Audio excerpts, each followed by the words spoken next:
Good morning and good afternoon, everyone. Thank you for giving us this opportunity to share our work of trauma healing among refugees living in Kakuma Refugee Camp. Today, here at Stony Run Friends Meeting, I invite you to journey with us into the lives of people who have survived war, displacement, and loss, yet continue to demonstrate extraordinary courage and resilience.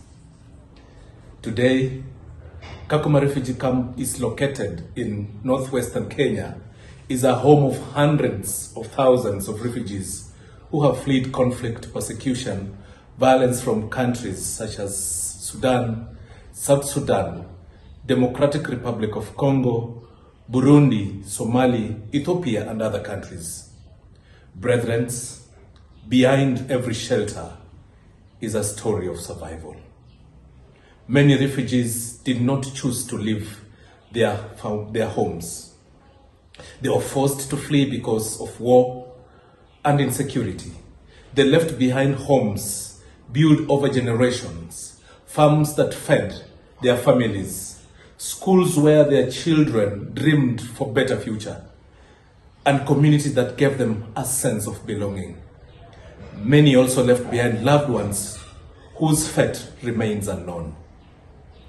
Although they have found physical safety, many continue to carry invisible wounds. Imagine witnessing violence in your village, losing loved ones during conflict, walking for weeks under the scorching sun with little food or water while searching for safety. Arriving in the refugee camp carrying grief, fear, and uncertainty about whether life will ever feel normal again. These experiences leave deep emotional scars. Many refugees struggle with anxiety, depression, anger, grief, hopelessness, and recurring memories of traumatic events. Children wake up screaming from nightmares. Some fear sleeping because the memory returns when they close their eyes. Parents carry unbearable emotional burdens while trying to provide comfort and stability for their families. Young people often lose hope and struggle to imagine a future beyond the camp. Today, these challenges have become even more severe due to significant reduction of humanitarian funding. Food assistance has drastically reduced. Cash support programs have been suspended. Many health facilities are struggling to maintain essential medical services and medicine. Across the camp, mothers sit with empty cooking pots, uncertain how they will feed their families and their children next day. Elderly refugees skip meals so young families can eat. Patients suffering from chronic illness face growing uncertainty as medical supplies become scarce. For families already carrying traumatic events from the war, the daily struggle for survival has become even more heavier. Many refugees speak of feelings of forgotten by world organizations that once promised and protected them. The pain of losing a home is profound. The pain of losing hope can be even greater. African Great Lakes Initiative, with their Kenyan local partners transforming communities for social change, TCSE, have done tremendous work in the camp, and I want to thank them in this meeting. Through our trauma training, we've created safe space where refugees can process their pain, they can process their painful experiences, understand the effects of trauma, and begin to rebuild their lives. Participants learn that the reaction they experience after traumatic are normal responses to abnormal events. They discover they are not alone. They learn practical tools to cope with emotional pain, restoring relationship, and regain hope. Friends, allow me to share this story. a South Sudanese woman arrives at one of her trauma healing workshops, carrying years of grief. During conflict, she lost her husband and became separated from some of her family relatives while fleeing to Kenya. For years, she suffered in silence. She rarely interacted with others and felt overwhelmed by sadness and fear. Some days she could remain inside her shelter, unable to find strength to engage with the community around her in Kakuma too. Her children watched their mother struggle while she quietly carried the pain alone. During the workshop, she found courage to share her story for the first time. After listening to others who had experienced similar losses, she realized she was not alone. At the end of the training, she said, "For many years, I believed my life ended when I lost my husband and everything. Today, I feel like I have started living again. I have learned that my pain does not have to control my future."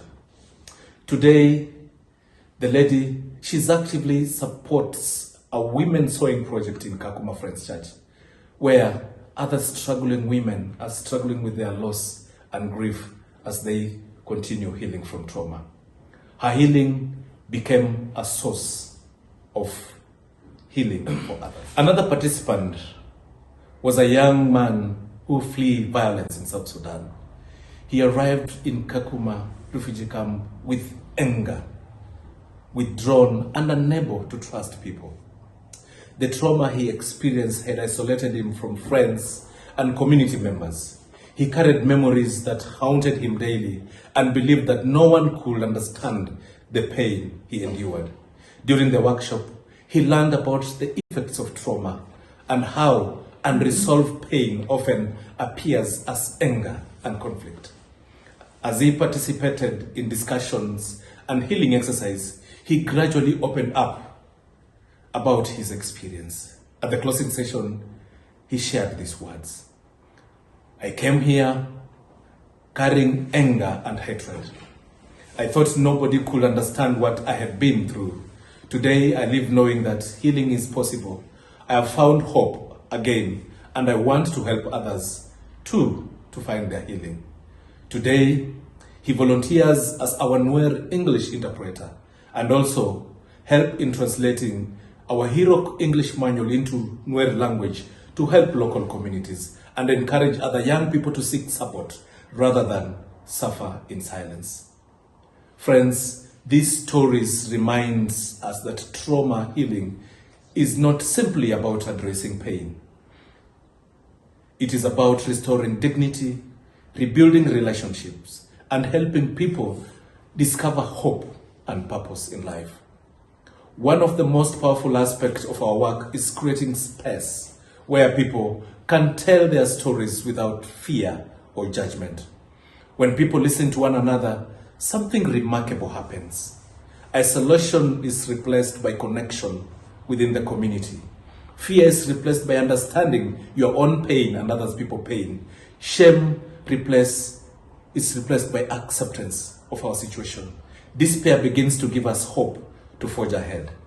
For many participants, the workshop is the first place where they can feel seen, heard, and valued since fleeing their home. Participants leave our workshop not only with personal healing, but also with the skills to support others in their families and communities. This creates a ripple effect that extends far beyond a single training session. However, the need remains enormous. Conflict and instability continue to force people from their homes.